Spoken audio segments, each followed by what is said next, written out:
April 2026 மிதுன ராசிக்காரர்களுக்கு ஒரு கலவையான காலகட்டமாக இருக்கும். கவனமாகவும் பொறுமையாகவும் இருப்பது அவசியம். தொழில் 70%. செவ்வாய் மற்றும் சனி 10ஆம் வீட்டில் இருப்பதால் வேலை அதிகமாக இருக்கும். மேலதிகாரிகளுடன் கருத்து வேறுபாடுகள் ஏற்படலாம். பேசும்போது கவனமாக இருக்க வேண்டும். மாதத்தின் பிற்பகுதியில் புதிய பொறுப்புகளும் அங்கீகாரமும் கிடைக்கலாம். பணம் 60%. வரவுக்கு ஏற்ற செலவுகள் இருக்கும். தேவையற்ற செலவுகளை தவிர்க்க வேண்டும்.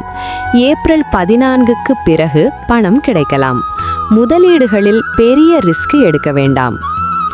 காதல் மற்றும் குடும்பம் 75%. மாதத்தின் தொடக்கத்தில் வாக்குவாதங்கள் வரலாம். விட்டு கொடுத்து செல்வது உறவை வலுப்படுத்தும். குடும்பத்துடன் ஆன்மீக பயணங்கள் செல்ல வாய்ப்பு உள்ளது.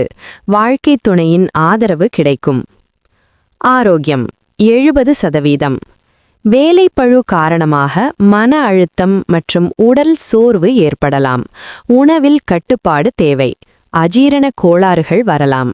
தியானம் மற்றும் போதுமான தூக்கம் ஆரோக்கியத்தை மேம்படுத்தும். சுருக்கம்: ஏப்ரல் மாதம் சவால்கள் நிறைந்ததாக இருந்தாலும் பொறுமையுடன் செயல்பட்டால் வெற்றி பெறலாம். மாதத்தின் பிற்பகுதி சாதகமாக இருக்கும்.